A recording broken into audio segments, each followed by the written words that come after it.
ህወሓት በራያ ከባድ ተኩስ ከፈተ። ፊልድ ማርሻሉ ከባድ ማስጠንቀቂያ ሰጡ። ዶናልድ ትራምፕ ኢራንን አስጠነቀቁ። ሰበር ዜና። የሰሜን ወሎዋ የራያ ቆቦ ከተማ በከባድ ተኩስ ተናወጠች። የመከላከያ ሰራዊትና የህወሓት ታጣቂዎች እንቅስቃሴ ውጥረትን ፈጥሯል። በከተማዋ ማናቸውም የመኪናና የባጃጅ እንቅስቃሴዎች በድንገት ታግደዋል። ከዚህም ጎን ለጎን በአፋር ግንባር እጅግ አደገኛ የጦር መሳሪያው ዝውውር መጀመሩ ሰምቷል። ዝርዝሩን በቀዳሚነት እናስደምጣችኋለን። በሌላ በኩል ባንዳ ለሆዱ ሲሞት እኛ ለሀገር ሉዓላዊነት እንሞታለን። የኢፌዴሪ ጦር ኃይሎች ጠቅላይ ኤታማዦር ሹም ፊልድ ማርሻል ብርሃኑ ጁላ በልዩ ዘመቻዎች እዝ ማጠቃላይ ላይ ተገኝተው ባስተላለፉት መራርና አጥብቆ የሚወቅስ መልእክት የኢትዮጵያን ፖለቲካዊና ወታደራዊ መልክ አንቀጥቅጠዋል። ሙሉ መረጃውን ይዘነዋል። ከውጭ ዜና ዓለምን ያስደነገጠ አዲስ ጂኦፖለቲካዊ ፍንዳታ። ፕሬዚዳንት ዶናልድ ትራምፕ ከኢራን ጋር እየተካሄደ ያለው ጦርነት ሲጠናቀቅ የዓለምን የኤነርጂ የደም ዝውውር ማዕከል የሆነውን የሆርሙዝ ወሽመጥ ቀጥተኛ የአሜሪካ ግዛት አድርገው እንደሚቆጣጠሩ በአንደበታቸው አወጁ። ዝርዝሩን ይዘናል። አብራችሁን ቆዩ። ሰላም ውድ ቤተሰቦች እንደምን አላችሁ? ይህ ዜና ላፍታ ነው። ቪዲዮውን ላይክ በማድረግ ይጀምሩ። ወደ ዝርዝር ዜናዎቹ አለፍን። ሰበር ዜና። ህወሓት በሰሜን ወሎ ራያ ቆቦ ከባድ ተኩስ ከፈተ። ከተማዋ ውስጥ የባጃጅና የመኪና እንቅስቃሴ ሙሉ ለሙሉ ታገደ። አማራ ክልል ሰሜን ወሎ ዞን ራያ ቆቦ ከተማ ዛሬ ማለዳ ላይ የከባድ መሳሪያ ተኩስ ድምጽ መቀስቀሱን የደረሰን መረጃ ያመለክታል። ማለዳ 1 ሰዓት ከ30 ደቂቃ ላይ በድንገት የተቀሰቀሰው ይህ ውጊያ ለ1 ሰዓት ያህል በብርቱ የዘለቀ ሲሆን በአካባቢው የነበረው ከፍተኛ የጦር መሳሪያ ድምጽ የከተማዋን ነዋሪዎች ከፍተኛ ስጋት ውስጥ የከተመ መሆኑ ተገልጿል። አመሻሽ ላይም በአንዳንድ አካባቢዎች መጠነኛ የተኩስ ድምጾች መደመጣቸውን የገለጹት የመረጃ ምንጮች ወደ ዋጃ መስመር ተንቀሳቅሶ የነበረው የመከላከያ ሰራዊት አባላት ዳግም ወደ ካምፑ መመለሳቸውና የህወሓት ታጣቂዎች በአዲስ ቅኝ አቅጣጫ ቁጥጥር ስር አውለዋቸው የነበሩ የባቡር ጣቢያ ጊዜያዊ ካምፖች ለቀው ወደ ኋላ ማፈግፈጋቸውን አረጋግጠዋል። ይህ በእንዲህ እንዳለ ከግጭቱ መረጋጋት ማሳየት ባሻገር በራያ ቆቦ ከተማ ውስጥ ከደቂቃዎች በፊት ማንኛውም አይነት የባጃጅና የመኪና እንቅስቃሴ ለጊዜው ሙሉ በሙሉ መታገዱ ተሰምቷል። የከተማዋ ነዋሪዎችና አሳሳቢ የጸጥታ ሁኔታውን የሚከታተሉ አካላት አሁን ላይ ከተማዋንና አካባቢውን አጠቃላይ ውጥረት ውስጥ የከተመ ጥብቅ ቁጥጥርና የንቅናቄ እገዳ መጣሉን በመግለጽ ላይ ይገኛሉ። በግንባሩ የተፈጠረው ይህ ድንገተኛ መረጋጋት ሰላምን ያመጣ ሳይሆን ሁለቱም ተፋላሚ አካላት ተጨማሪ ኃይልና ስንቅ በማሰባሰብ ላይ የሚገኙበት ውጥረት የሰፈነበት ጊዜ መሆኑን አጽንኦት ሰጥተውበታል። በሰሜኑ ግንባር ያለው ሁኔታ በዚህ መልኩ ሲቀጥል በአፋር ቀጠናም ከመቼውም ጊዜ በላይ ሰፊና አደገኛ ወታደራዊ እንቅስቃሴዎችና የሰራዊት ስምሪቶች ተጠናክረው በመቀጠል ላይ ናቸው።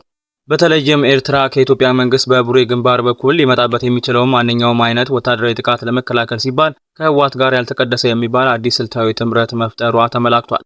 ይህ ጥምረት የትግራይን ህዝብና መሬት እንደ መከላከያ ቀጠና ወይም የጥበቃ በፈር ዞን ለመጠቀም እጅግ አደገኛ የሆኑ ጂኦፖለቲካዊ እንቅስቃሴዎችን እያደረገ እንደሚገኝ የደህንነት ተንታኞች በማስጠንቀቅ ላይ ይገኛሉ።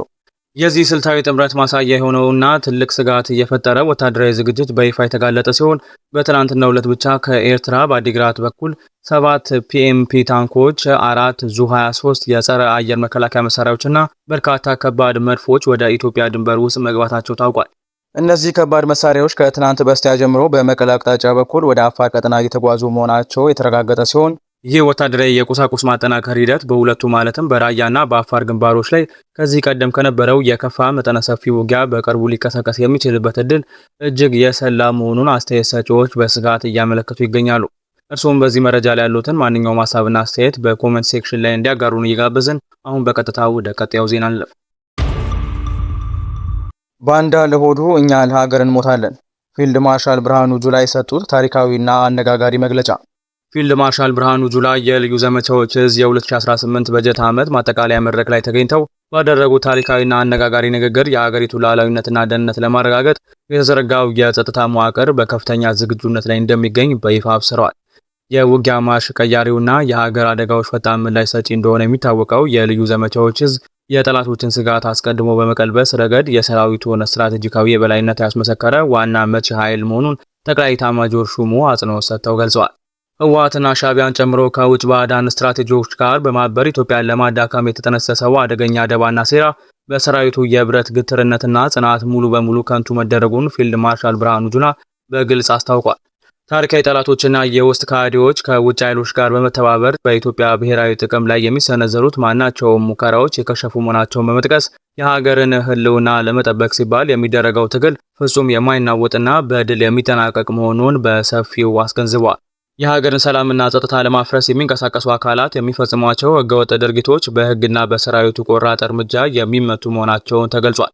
በተለይም መከላከያ ሰራዊቱ ከየትኛውም ጊዜ በላይ በቴክኖሎጂ በስንቅና በሞራል የተገነባ በመሆኑ የጠላትን ሴራ በቅጽበት መክሸፍ የሚያስችል አቅም እንደተፈጠረ በዕለቱ በስፋት ተነስቷል። ህወሓትና ሻዕቢያ በኢትዮጵያ ብሔራዊ ጥቅም ላይ የክህደት ኃይሎች ናቸው። ባንዳ ለሆዱ ሲሞት እኛ ለሀገር ሉዓላዊነት እንሞታለን የሚለው ታሪካዊና አንገብጋቢ መፈክር በማሰማት የሰራዊቱን ቆራጥነትና የሞራል ልዕልና ያሳዩ ጠቅላይ ኤታማዦር ሹሙ የሀገርን ክብርና ነጻነት ለመጠበቅ ሲባል የሚከፈሉት መስዋዕትነት ታሪክ በወርቅ የሚያስታውሰው መሆኑን አረጋግጧል። የኢትዮጵያ መከላከያ ሰራዊት ከህዝቡ ጋር ባለው የማይበጠስ ትስስር የትኛውም የውጭ ሆነ የውስጥ አሸባሪ ኃይል አከርካሪ ሰብሮ ለመጣል የሚያስችል አቅምና ቁመና እንዳለው በመድረኩ በግልጽ ተመላክቷል። በአጠቃላይ የኢፌዴሪ ጦር ኃይሎች ጠቅላይ ኤታማዦር ሹም ያስተላለፉት የጥብቅና ጽኑ መልእክት ሀገሪቱን ከማንኛውም ውጫዊና ውስጣዊ አደጋ በዘላቂነት ለመጠበቅ ሰራዊቱ ሁልጊዜም ዝግጁ መሆኑን በድጋሚ ያረጋገጠ ትልቅ የዜና ማዕበል ሆኗል። ቪዲዮአችንን ላይክ ማድረግ አይርሱ። ወደ ውጪ ዜና አለፈን። አስደንጋጭ ዜና! የሆርሙዝ ወሽመጥ የአሜሪካ ግዛት ሊሆን ነው። የትራምፕ አስደንጋጭ አዋጅና የኢራን ፈንጂ ምላሽ። ጥቁር ደመና በዓለም የነዳጅ ገበያ ላይ ተንጠለጠለ። የአሜሪካው ፕሬዝዳንት ዶናልድ ትራምፕ ከኢራን ጋር እየተባባሰ በመሄድ ላይ ባለው ወታደራዊ ግጭት መሃል ያስደነገጠ አዲስ መግለጫ ወጡ። በኒውዮርክ ጋርደን ሲቲ ለደጋፊዎቻቸውና ለፖሊስ አካዳሚ አባላት ባደረጉት ኃይለኛ ግልጽ ንግግር ዋሽንግተን ኢራንን ሙሉ በሙሉ ድል ካደረገች በኋላ ለዓለም የኤነርጂ የደም ዝውውር ማዕከል የሆነውን የሆርሙዝ ወሽመጥ ቀጥተኛ የአሜሪካ ግዛት አድርጎ እንደሚቆጣጠረው አሳወቁ። ይህ ከወዲሁ ዓለምን እያነጋገረውና ከባድ ውዝግብን የጫረው አነጋገር የተሰማው ባለፉት 5 ወራት ውስጥ በሁለቱ ሀገራት መካከል ያለው ጦርነት ተባብሶ በመቀጠሉና በሺዎች የሚቆጠሩ መርከቦች እንቅስቃሴ በመገደቡ ዓለም አቀፍ የነዳጅ ዋጋ ወደር የለሽ ጭማሪ ማሳየቱ እየተነገረ በሚገኝበት ሰዓት ላይ ነው። ፕሬዚዳንቱ አሜሪካውያን በነዳጅ ግዢ ላይ ከፍተኛ ዋጋ መክፈላቸውን እንዲቀበሉ አሳስበው ይህ እርምጃ የኢራን የኒኩለር ምኞት ለመቅበርና ለዓለም ትልቅ ደህንነትን ለመስጠት ሲባል የተወሰደ የብረት ግንብ ያህል የማይበገር የባህር ውስጥ እግድ መሆኑን አጽንኦት ሰጥተዋል። የዋይት ሀውስና የፔንታጎን ወታደራዊ መኮንኖች በበኩላቸው የትራምፕ ይህ የፖሊሲ አቅጣጫ ለውጥ በቀጣይ የሚያስከትለውን ዓለም አቀፍ የጂኦፖለቲካዊ ውጥረት በንቃት እየተከታተሉ ይገኛሉ። በሌላ በኩል የኢራን መንግስት የትራምፕን ንግግር ፈጽሞ እንደማይቀበለው ገልጾ የስትራቴጂው የባህር መስመር ከትናንት እስከ ዛሬ የኢራን መሆኑንና ወደፊትም በማንኛውም ኃይል ቁጥጥሩ ስር እንደሚሆን በመግለጽ ጠንካራ ምላሽ ሰጥቷል። በሁለቱ ባላንጣ ሀገራት መካከል የተፈጠረው የአዲስ የቃላት ጦርነትና የባህር ላይ ቁጥጥር ውዝግብ የዓለምን የኤነርጂ ገበያ ወደ ከፋ ቀውስ ውስጥ እየከተመው ሲሆን በቀጣይ ቀናት የሚኖረው ወታደራዊና ፖለቲካዊ አካሄድ መላው ዓለም በጉጉት እንዲጠብቀው አስገድዶታል። ውድ የዜና ላፍታ ቤተሰቦች የሰዓቱ መረጃዎቻችን ያደመጣችሁትን ይመስል ነበር። ስለተከታተላችሁን እያመሰገንን ቻናላችንን ሰብስክራይብ በማድረግ ቤተሰብ እንድትሆኑ እየጋበዝን በዚሁ ተሰናበትን። ጤና ይስጥልን።